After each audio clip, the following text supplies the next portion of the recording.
Hello बच्चों, good evening. अभिनव science school की online class में आप सबका हार्दिक स्वागत है, आपका हार्दिक अभिनंदन है। बच्चों, हम क्लास 11th की फिजिक्स फर्स्ट का चैप्टर नंबर 8 गुरुत्वाकर्षण ग्रेविटेशन है ना स्टडी कर रहे थे। और लास्ट लेक्चर में हम लोगों ने एक फिजिकल क्वांटिटी को डिस्कस किया था जिसका नाम था ग्रेविटेशनल पोटेंशियल। ठीक है बच्चों, आज हम लोग एक और नया फिजिकल क्वांटिटी पढ़ेंगे जिसका नाम है ग्रेविटेशनल पोटेंशियल एनर्जी, यानी बच्चों गुरुत्वीय स्थितिज ऊर्जा। तो आप लोग पेन कॉपी अपने पास रख लें और साथ में आप लोगों को नोट्स बनाने हैं। तो बच्चों स्टार्ट करते हैं आज की क्लास। ठीक है, तो आज का जो अपना टॉपिक है वो हेडिंग यहाँ लगा हुआ है ना। आपका टॉपिक क्या है? गुरुत्वीय स्थितिज ऊर्जा यानी ग्रेविटेशनल पोटेंशियल एनर्जी। बच्चों एक बात सुनो, जब भी आपसे पूछे ना कि एनर्जी का वैल्यू क्या होगा यानी ऊर्जा का मान क्या होगा, तो बच्चों आप लोगों को वर्क डन निकालना होता है, आपको बच्चों कार्य निकालना होता है ना। और जो आपका वर्क होता है ना वो ही एनर्जी होता है ना। चाहे आप काइनेटिक एनर्जी की बात कर लो है ना, चाहे आप किसी भी प्रकार की पोटेंशियल एनर्जी की बात कर लो या किसी भी प्रकार की अन्य प्रकार की ऊर्जा की आप बात कर लो है ना, जो वर्क डन होता है वही आपका वर्क होता है। चलो मैं आपको याद दिलाता हूँ। हम लोगों ने बच्चों पोटेंशियल एनर्जी के बारे में और काइनेटिक एनर्जी के बारे में पढ़ा था। काइनेटिक एनर्जी आप डिफाइन करते हो कि किसी पार्टिकल में गति के कारण उसमें निहित ऊर्जा है ना। यदि कोई पार्टिकल जिसका मास m है, वेलोसिटी v है, तो आप बोलते हो कि उसका काइनेटिक एनर्जी कितना होता है, हाफ ऑफ mv² है ना। और ये वाला जो फॉर्मूला है, ये वाला जो एक्सप्रेशन है, ये आप स्थापित कैसे किया करते थे? यदि आपको याद है तो मैं आपको याद दिलाता हूँ। आप स्थापित किया करते थे कि किसी स्थिर पिंड को गति प्रदान करके v वेग प्रदान करने हेतु बल के द्वारा किया गया कार्य यानी वर्क, उसका क्या होता था? Kinetic energy. ठीक है। और पोटेंशियल एनर्जी को आप किस तरह से डिफाइन करते थे कि कंजर्वेटिव जो आपका फील्ड है ना, यानी आपका जो संरक्षित बल क्षेत्र है उसमें किसी कण की स्थिति के कारण उसमें निहित ऊर्जा को आप क्या बोलते थे? स्थितिज ऊर्जा बोला करते थे। और स्थितिज ऊर्जा का मापन कैसे किया करते थे? आपको याद है ना कि संरक्षित बल के विरुद्ध किए गए कार्य का नेगेटिव वैल्यू या ऋणात्मक मान पोटेंशियल एनर्जी में परिवर्तन के बराबर होता है, यानी किए गए वर्क के नेगेटिव वैल्यू को ही हम लोग क्या बोलते हैं? चेंज इन पोटेंशियल एनर्जी, यानी वर्क की पोटेंशियल एनर्जी। मोटा मोटी आपको वर्क निकालना होता है। ठीक है, तो आज की क्लास में हम लोग क्या पढ़ने जा रहे हैं बच्चों? ग्रेविटेशनल पोटेंशियल एनर्जी हम लोग पढ़ने जा रहे हैं। तो ये आप अपने माइंड में फिट रखो कि हम लोगों को कोई वर्क डन निकालना है और वो जो वर्क डन होगा वही पोटेंशियल एनर्जी होगा। यहाँ आपको ग्रेविटेशनल पोटेंशियल एनर्जी चाहिए, तो निश्चित रूप से ये जो वर्क डन होगा वो किस में होगा? तो आंसर है ग्रेविटेशनल फील्ड में होगा। और ग्रेविटेशनल फील्ड में जो आपका वर्क डन है उसको हम लोग क्या बोलेंगे बच्चों? Gravitational potential energy. ठीक है, तो आप इसका डेफिनेशन लिखिए, किसको बोला गया है ग्रेविटेशनल पोटेंशियल एनर्जी। चलो एक बात बताओ, मैं आपसे पूछूं कि गुरुत्वीय विभव क्या होता है? क्या आपको डेफिनेशन याद है ना? गुरुत्वीय विभव ग्रेविटेशनल पोटेंशियल है ना। तो क्या डेफिनेशन था कि एकांक द्रव्यमान का एक पिंड है ना, वो कहाँ रखा हुआ है? अनंत पर। उसको वहाँ से आपको गुरुत्वीय क्षेत्र में स्थित किसी बिंदु P तक लेकर आना है ना। ऐसा करने में आपको जो वर्क करना पड़ता है ना, वो उस पॉइंट पे क्या होता है? ग्रेविटेशनल पोटेंशियल, या उसको क्या बोलते हैं बच्चों? गुरुत्वीय विभव है ना। ठीक ऐसा ही गुरुत्वीय स्थिति ऊर्जा के बारे में है ना। यहाँ हम एकांक द्रव्यमान के पिंड को उठाकर नहीं लाएंगे, किसी भी पिंड को लेके आ जाएंगे जिसका द्रव्यमान 2 किलोग्राम है, 4 किलोग्राम है, 10 किलोग्राम है। जरूर नहीं है कि उसका द्रव्यमान एकांक हो यानी 1 हो, यानी किसी भी पार्टिकल को आप उठा लो जिसका मास कितना है? m। कहाँ से उठाना है? इन्फिनिटी से। और गुरुत्वीय क्षेत्र में स्थित किसी बिंदु P पर लाकर उसको रख दो है ना। इसके लिए आपको क्या करना पड़ेगा? वर्क करना पड़ेगा। और जो भी आप वर्क करते हो उसको हम क्या बोलेंगे? उस पार्टिकल का या उस बॉडी का या उस ऑब्जेक्ट का ग्रेविटेशनल पोटेंशियल एनर्जी। बच्चों देखो, आपने पार्टिकल को इन्फिनिटी से उठाकर गुरुत्वीय क्षेत्र में स्थित किसी बिंदु P पर रख दिया। इसका मतलब गुरुत्वीय क्षेत्र में यानी संरक्षित बल क्षेत्र में उस पार्टिकल का कोई पोजीशन हो गया, स्थिति हो गया, और स्थिति के कारण उसमें क्या आएगा बच्चों, स्थितिज ऊर्जा। और वो जो ऊर्जा है वो ग्रेविटेशनल फील्ड के कारण है, उसको हम लोग क्या बोलेंगे, ग्रेविटेशनल पोटेंशियल एनर्जी। ठीक है, तो इस पे ज़्यादा आप लोगों को सोचने की आवश्यकता नहीं है। जो मैं डेफिनेशन लिखवा रहा हूँ ना, जो डेफिनेशन लिखवा रहा हूँ है ना, उसको आप एक बार अच्छे से रीड कर ले, है ना, और एक दो बार आप पढ़ोगे या आर्टिकल करोगे, है ना, तो बहुत आसानी से ये चीज़ आपको समझ में आ जानी है। ठीक है बच्चों, तो ग्रेविटेशनल पोटेंशियल एनर्जी, है ना, तो एकांक द्रव्यमान का पिंड नहीं, किसी भी पिंड को, तो मैं लिख रहा हूँ किसी पिंड को, किसी, मेरे साथ साथ आप नोट करेंगे बच्चों, नोट्स आपको साथ में बनाने हैं। किसी पिंड को अनंत से गुरुत्वीय क्षेत्र में स्थित किसी बिंदु तक लाने हेतु किया गया कार्य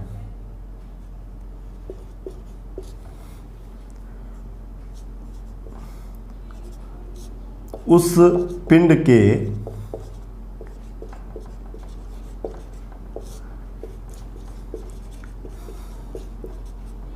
गुरुत्वीय स्थितिज ऊर्जा के बराबर होता है,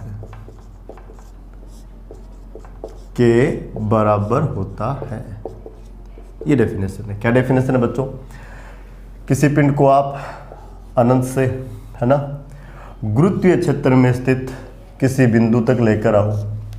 गुरुत्वीय क्षेत्र में लेके आ रहे हो, इसका मतलब निश्चित रूप से वो गुरुत्वीय क्षेत्र किसी अन्य द्रव्यमान ने बनाया होगा, है ना, यानी अन्य द्रव्यमान का जो गुरुत्वीय क्षेत्र आप उसमें लेके आ रहे हो। इसके लिए जो आपको वर्क करना पड़ता है, उस वर्क को हम लोग उस पिंड का या फिर उस निकाय का क्या बोल देते हैं बच्चों, गुरुत्वीय स्थितिज ऊर्जा। क्या बोल देते हैं, गुरुत्वीय स्थितिज ऊर्जा। तो ये आपको डेफिनेशन याद रखना है।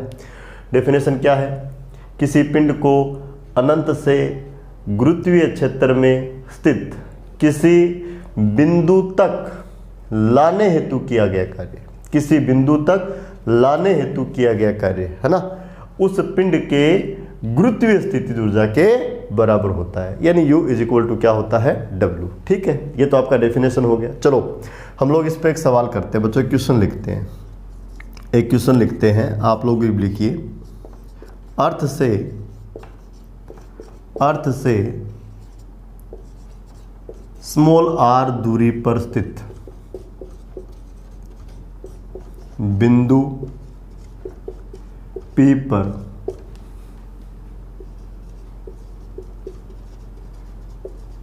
m द्रव्यमान का पिंड रखा है। अर्थ से स्मॉल r दूरी पर एक बिंदु P है और यहाँ क्या रखा हुआ है, m द्रव्यमान का पिंड। या तो आप ऐसा बोलो इस निकाय की, या कई बार हम लोग लूज लैंग्वेज बोलते हैं इस पिंड की क्या याद करो, ग्रेविटेशनल पोटेंशियल एनर्जी। ठीक है, तो आप लिखेंगे m द्रव्यमान के इस पिंड की, m द्रव्यमान के इस पिंड की गुरुत्वीय स्थितिज ऊर्जा का मान ज्ञात कीजिए, मान ज्ञात कीजिए। ठीक है, क्या है सवाल, आपका अर्थ है, इससे बच्चों r दूरी पर आपका एक बिंदु P है, यहाँ आपको क्या रख देना है, m द्रव्यमान का पिंड, और आपको इस पिंड की क्या चाहिए, गुरुत्वीय स्थितिज ऊर्जा। फिर बता देता हूँ गुरुत्वीय स्थितिज ऊर्जा का परिभाषा क्या है, किसी पिंड को अनंत से गुरुत्वीय क्षेत्र में स्थित किसी बिंदु तक लाने हेतु किया गया वर्क उस पिंड के गुरुत्वीय स्थिति ऊर्जा के बराबर होता है। ठीक है, चलो हम लोग इसका सॉल्यूशन देखते हैं बच्चों, हम लोग इसका सॉल्यूशन देखते हैं। ठीक है, तो इसका सॉल्यूशन देखते हैं। हमें चाहिए पिंड का ग्रेविटेशनल पोटेंशियल एनर्जी। क्या चाहिए? Gravitational potential energy. ठीक है, तो बच्चों इसका सॉल्यूशन लिखिए आप, इसका सॉल्यूशन लिखिए। देखो ये आपका बच्चों अर्थ है। ठीक है, थोड़ा साइज में बड़ा दिखा देता हूँ। ये आपका बच्चों अर्थ है। ठीक है, ये आपका अर्थ है जिसका सेंटर ये है O। ठीक है, इससे r दूरी पर इसके गुरुत्वीय क्षेत्र में एक बिंदु P है। ओके, ये बिंदु P है। आपको कहा गया है कि यहाँ आपको वो m द्रव्यमान का पिंड रखना है, यहाँ आपको वो m द्रव्यमान का पिंड रखना है और आपको उसकी क्या चाहिए? Gravitational potential energy. आपको उसकी क्या चाहिए बच्चों? ग्रेविटेशनल पोटेंशियल एनर्जी, है ना। पॉइंट P पर, है ना, वो पिंड रखना है आपको और आपको उसकी क्या चाहिए? Gravitational potential energy. ठीक है, तो आप देखो ये जो पॉइंट P है इससे बहुत अधिक दूर, इससे बहुत अधिक दूर ये देखो बच्चों इन्फिनिटी है। ठीक है, तो आपने गुरुत्वीय स्थिति ऊर्जा को परिभाषित कैसे किया है कि वो जो m द्रव्यमान का पिंड है ना उसको आप इन्फिनिटी पे रख दो। ठीक है, और इन्फिनिटी से उसको आप बिंदु P पर लेकर आ जाओ, है ना, और इन्फिनिटी से P पर लाने हेतु जो वर्क डन है वो कैलकुलेट कर लो और जो वो वर्क डन होगा ना बच्चों वही आपका बोलो क्या होगा? पॉइंट P पर उस पार्टिकल का या उस ऑब्जेक्ट का या उस बॉडी का या उस पिंड का ग्रेविटेशनल पोटेंशियल एनर्जी। क्या होगा? Gravitational potential energy. ठीक है, तो एक लाइन लिख लो इसके ऊपर। अर्थ से स्मॉल r दूरी पर स्थित बिंदु P है, बिंदु P है, इस पर रखे m द्रव्यमान के पिंड की ग्रेविटेशनल पोटेंशियल एनर्जी का मान ज्ञात करना है, का मान ज्ञात करना है। ओके, तो ये डायग्राम बना लिया आपने। ठीक है, चलो देखते हैं आगे क्या होगा। तो बच्चों उस पिंड को आप इन्फिनिटी से, है ना, विस्थापित करके कहाँ लेके आओ? P पर। तो जब आप उसको इन्फिनिटी से विस्थापित कर रहे होंगे तो विस्थापित करते करते कभी न कभी ये इस बिंदु A पर भी आएगा, इस वाले बिंदु A पर भी आएगा। ये आपका m द्रव्यमान का पिंड, ये आपका m द्रव्यमान का पिंड। ठीक है, और ये जो m द्रव्यमान का पिंड है जब ये A पर आता है तो अर्थ से इस बिंदु A का जो दूरी है वो मैं मान लेता हूँ कितना है? x। दूरी कितना मान लेता हूँ बच्चों? x। दूरी सेंटर टू सेंटर होती है। अर्थ के सेंटर से ये जो पार्टिकल है इसके सेंटर का जो दूरी है वो कितना है? x। ठीक है, तो मैं लिखने जा रहा हूँ, माना अर्थ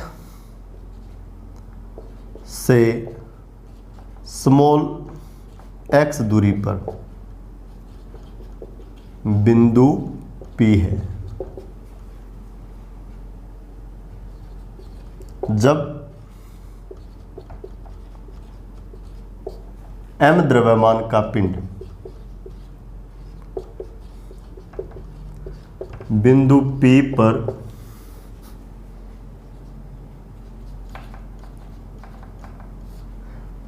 पहुंचता है तो अर्थ के द्वारा इस पिंड पर कार्यरत गुरुत्वाकर्षण बल निम्न होगा। ठीक है, मैं लिखने जा रहा हूँ गुरुत्वाकर्षण बल है, Fg से लिख देता हूँ। क्या होगा? जी गुणा एम ई गुणा एम और बट्टा में क्या आएगा एक्स स्क्वायर, और इसको मैं बोल देता हूँ इक्वेशन नंबर 1। ठीक है बच्चों, आपने इसको इन्फिनिटी से शिफ्ट करना स्टार्ट किया और कभी ये पॉइंट ए पे पहुँच गया मान लो, है ना। और जो पॉइंट ए है इसका हमारा जो अर्थ है उससे दूरी कितना है x, कितना है x। ठीक है, तो आपको पता है अर्थ गुरुत्वाकर्षण के बल से इस पिंड को अपनी ओर खींचता है और सार्वत्रिक नियम से इस गुरुत्वाकर्षण बल का मान होता है g गुणा दोनों पिंडों के द्रव्यमानों का गुणनफल।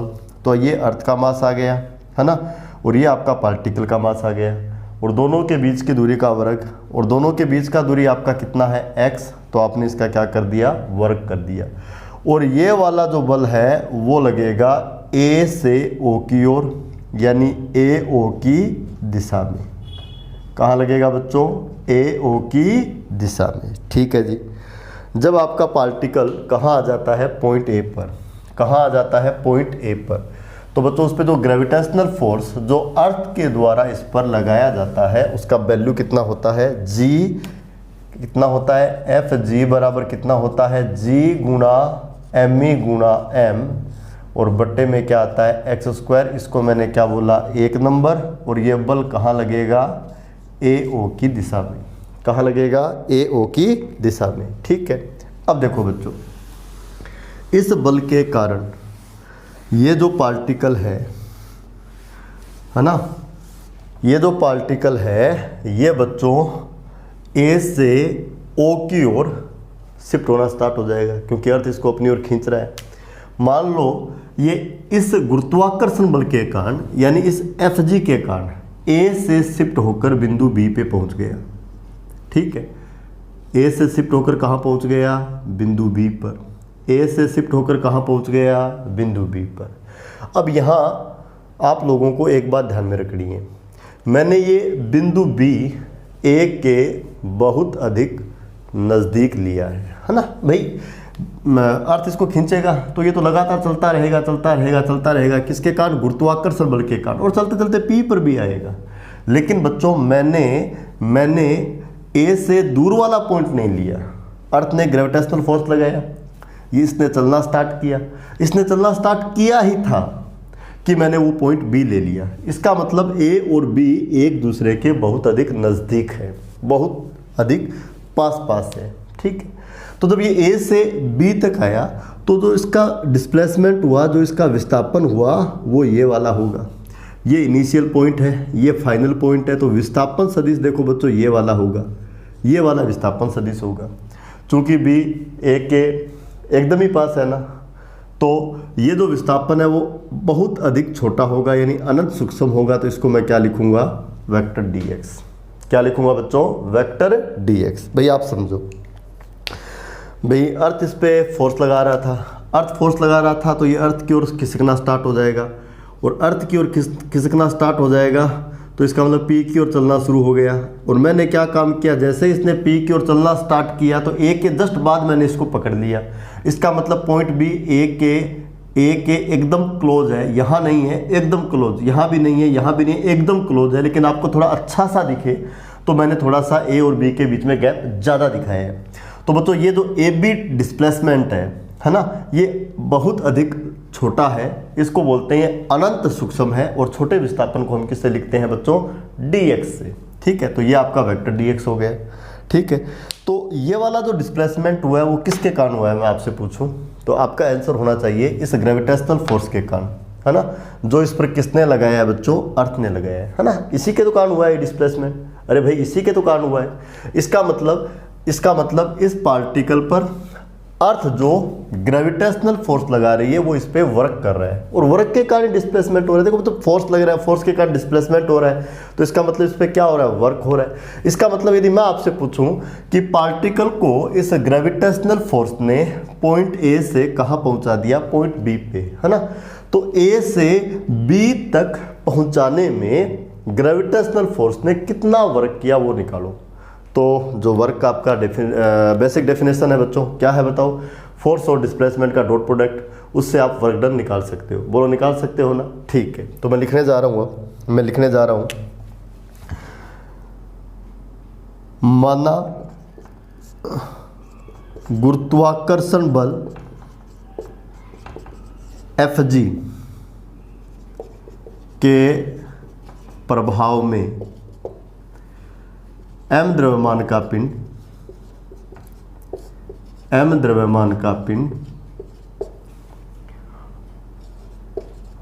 dx विस्थापन प्राप्त करके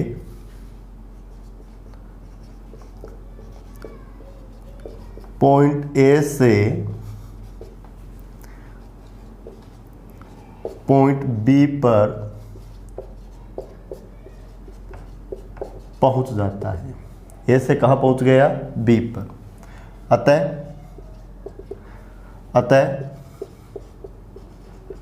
विस्थापन dx के लिए गुरुत्वाकर्षण बल Fg के द्वारा किया गया कार्य। छोटा विस्थापन तो वर्क डन भी छोटा होगा, तो dw से लिखूंगा। डेफिनेशन आपका ये होगा, फोर्स और डिस्प्लेसमेंट का डॉट प्रोडक्ट, यानी क्या आएगा? dw बराबर vector Fg dot vector dx। ठीक है, ये वाला स्टेप अब मैं यहाँ लिख लेता हूँ। ये आएगा आपके पास बच्चों dw इज इक्वल टू क्या आएगा बोलो? Fg dx cos of 0 degree. ऐसा मैंने क्यों लिखा?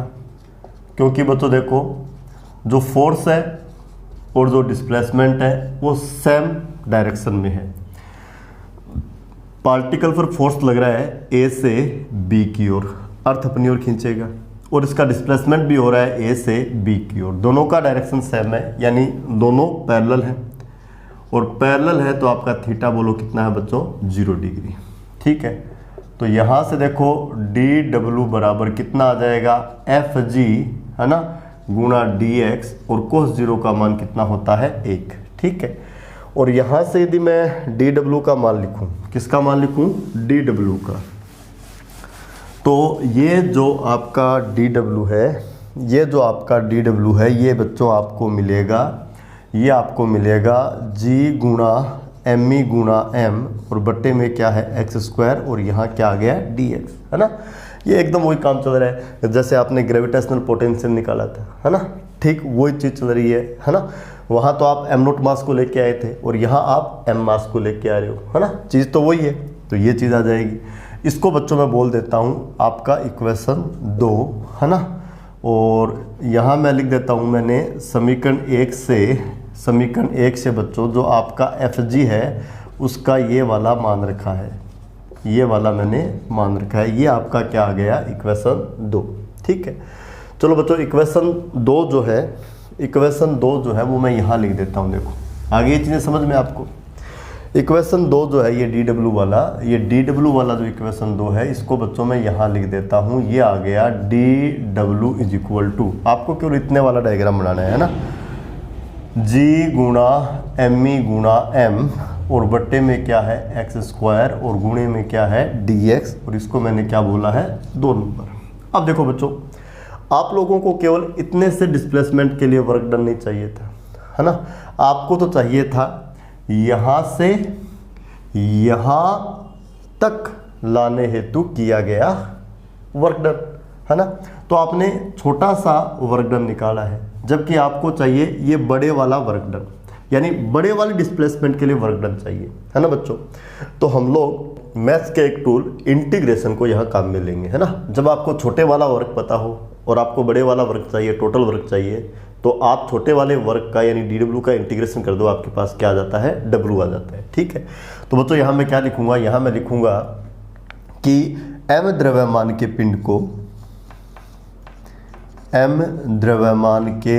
पिंड को अनंत से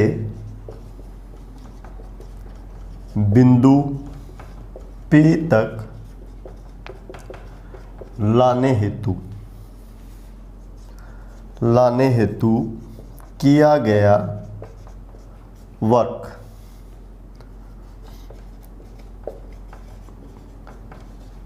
उचित सीमाओं में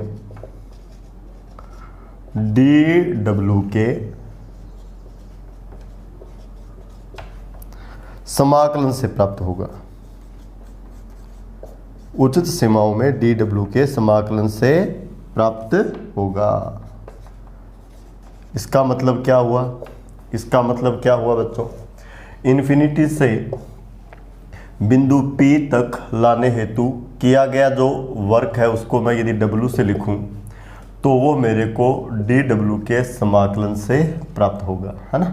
ये लोअर लिमिट, ये अपर लिमिट। लिमिट अभी रखना चाहो तो अभी रख दो, बाद में रखना चाहो तो बाद में रख देना, है ना। नीचे लिख दो बच्चों मान रखने पर।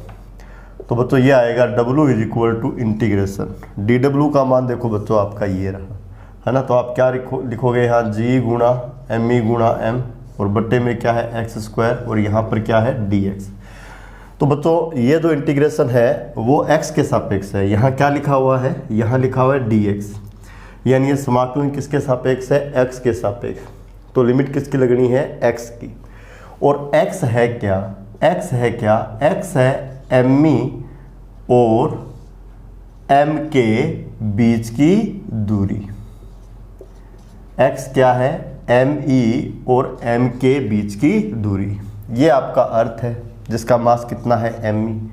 ये आपका पार्टिकल है जिसका मास कितना है? m। इनके बीच की दूरी जब ये पॉइंट A पर है तब कितनी है? x। तो आपको तो स्टार्ट से यहाँ से इसको उठाना है बच्चों।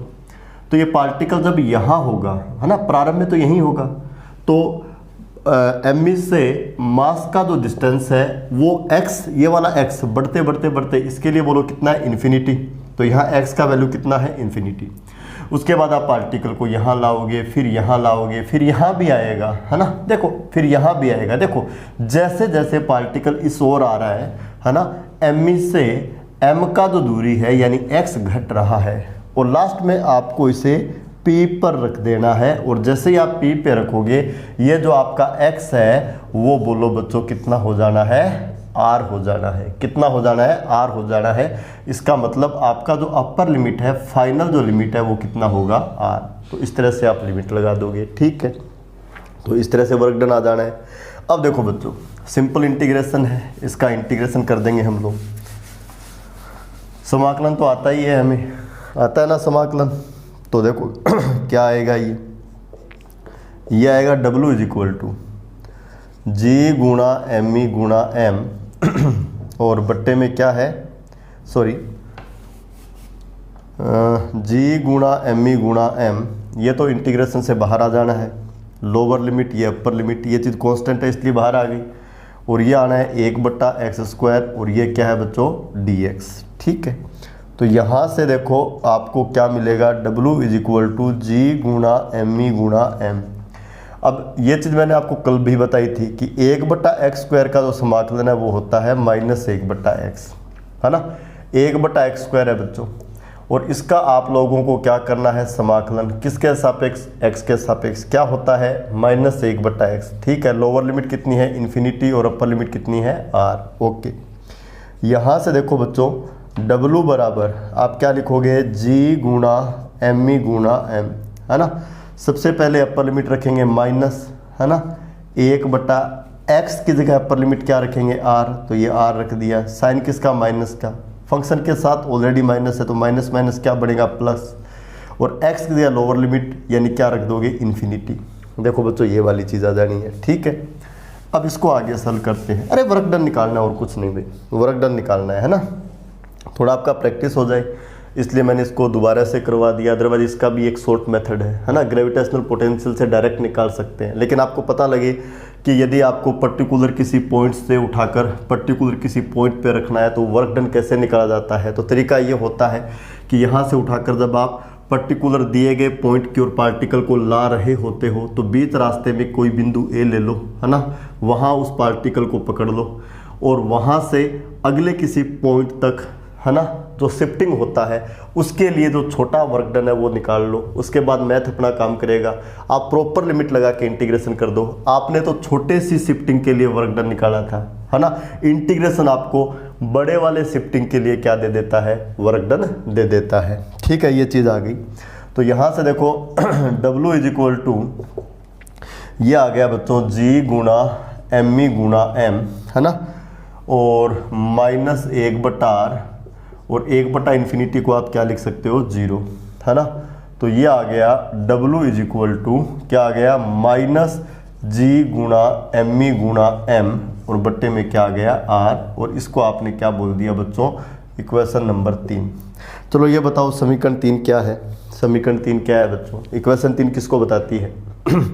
तो बच्चों आंसर है, इक्वेशन जो आपका 3 है वो आपको ये बताता है कि m द्रव्यमान के किसी पार्टिकल को, है ना, किसको बच्चों, m द्रव्यमान के किसी पार्टिकल को इन्फिनिटी से, है ना, पृथ्वी के गुरुत्वीय क्षेत्र में जो आपका ये बिंदु P है, जिसकी अर्थ से दूरी कितनी है r, यहाँ रखोगे तो आपको जो वर्क डन करना होगा वो कितना होगा, माइनस G गुणा एम ई गुणा M बटा R। ठीक है, अब आप लिख दीजिएगा गुरुत्वीय स्थितिज ऊर्जा की परिभाषा से, गुरुत्वीय स्थितिज ऊर्जा की परिभाषा से, किसकी परिभाषा से, गुरुत्वीय स्थितिज ऊर्जा की परिभाषा से। बच्चों ग्रेविटेशनल पोटेंशियल एनर्जी, जिसको हम यू से लिखते हैं, कोई भी पोटेंशियल एनर्जी हो जनरली उसको यू से लिखा जाता है ना बच्चों। ये जो ग्रेविटेशनल पोटेंशियल एनर्जी है, इसका डेफिनेशन क्या है, इन्फिनिटी से उठाकर पर्टिकुलर गुरुत्वीय क्षेत्र में किसी बिंदु P पर लाने हेतु किया गया कार्य, यानी U बराबर W होता है, U बराबर W होता है बच्चों। कोई भी एनर्जी हो ना, वो एनर्जी किसके इक्वल होती है, वर्क के इक्वल होती है। आपको कभी भी कोई भी एनर्जी पूछे, आपको काइनेटिक पूछे, आपको पोटेंशियल पूछे, आपको थर्मल एनर्जी पूछे, आपको इंटरनल एनर्जी पूछे, आपको कोई भी टाइप की एनर्जी पूछे, तो आप वर्क डन निकाल लो भाई, और वो वर्क डन जो होता है ना बच्चों, वही एनर्जी होता है। तो U बराबर बोलो क्या है, W। ठीक है, तो आप यहाँ लिख दोगे भाई, मान रखने पर मान रख दो, U बराबर बोलो क्या बनेगा, minus G M E into M, और बट्टे में क्या बनेगा R, और इसको क्या बोल दो 4 नंबर, और इसको बच्चों बॉक्स में पैक कर लो। और ये फार्मूला हमेशा के लिए अब आपको याद हो जाना चाहिए, लिख देना इक्वेशन 4 अर्थ से R दूरी पर रखे M द्रव्यमान के पिंड की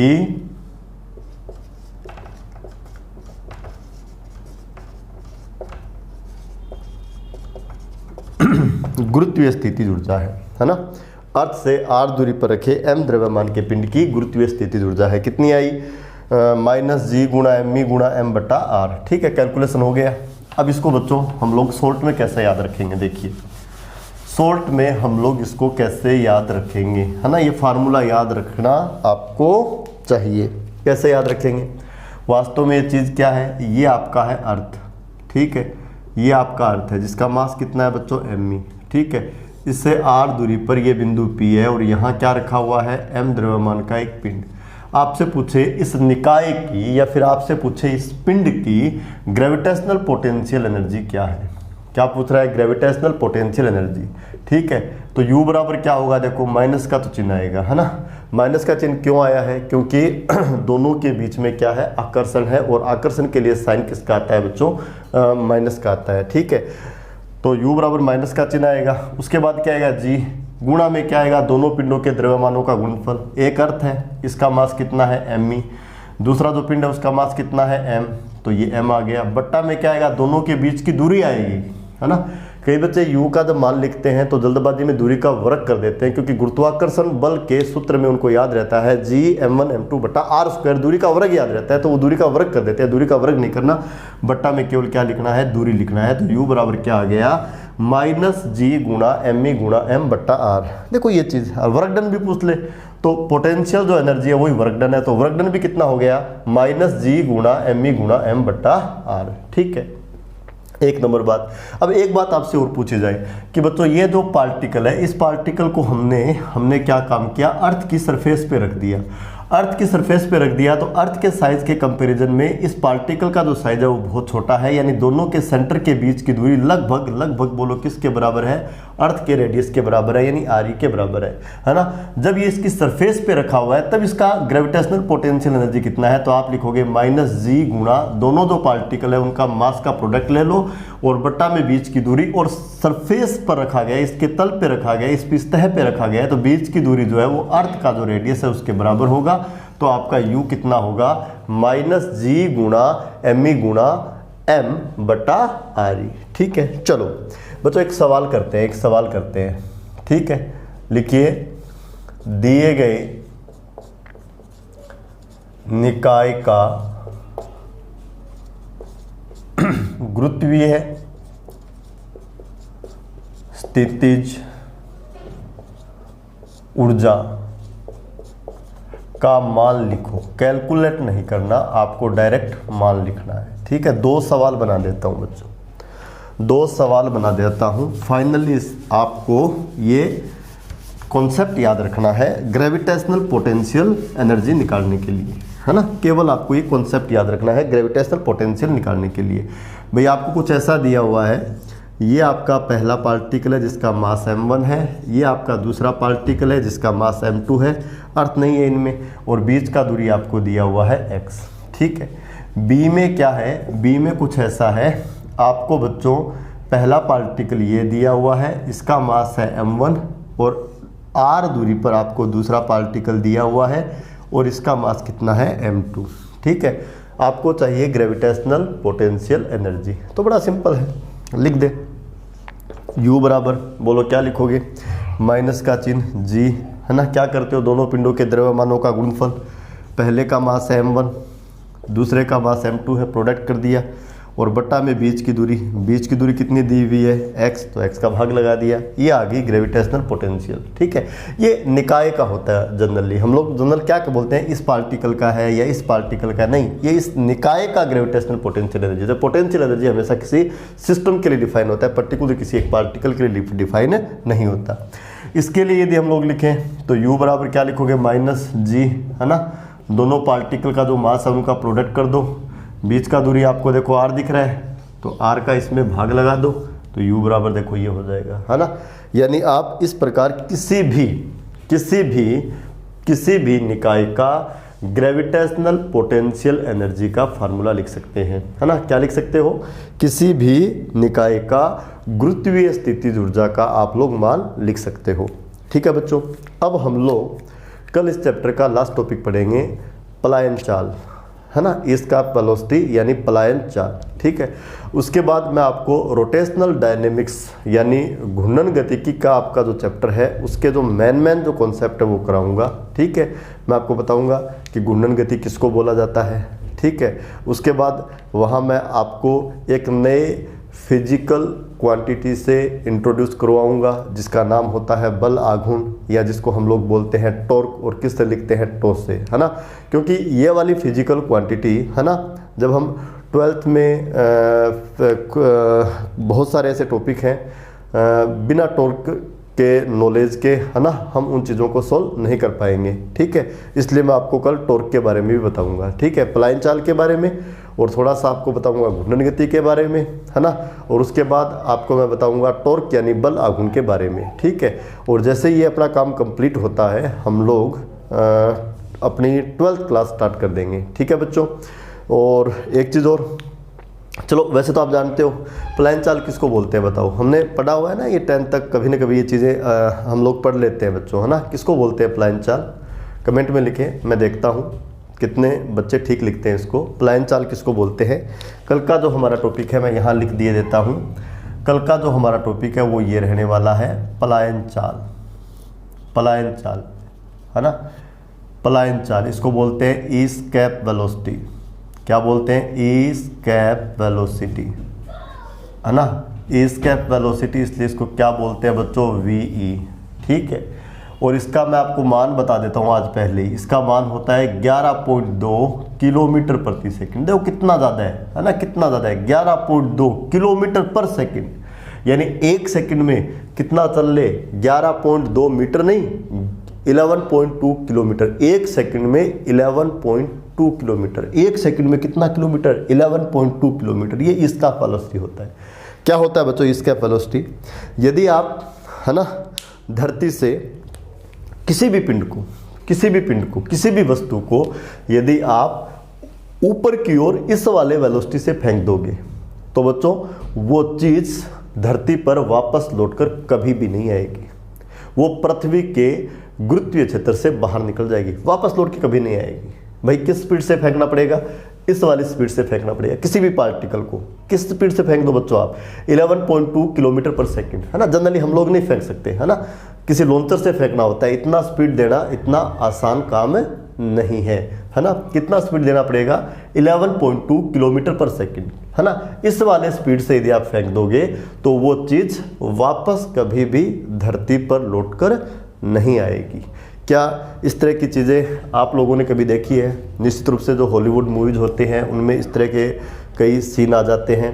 या हमारा जो महाभारत है उसमें जो कौरव और पांडव के बीच में युद्ध लड़ा जा रहा था, तो कहते हैं कि महाबली भीम ने बड़े बड़े महारथियों के जो रथ हैं, घोड़े हैं, इनको ऊपर की ओर इतने तीव्र वेग से फेंका था कि वो वापस धरती पर आके गिरते ही नहीं, है ना।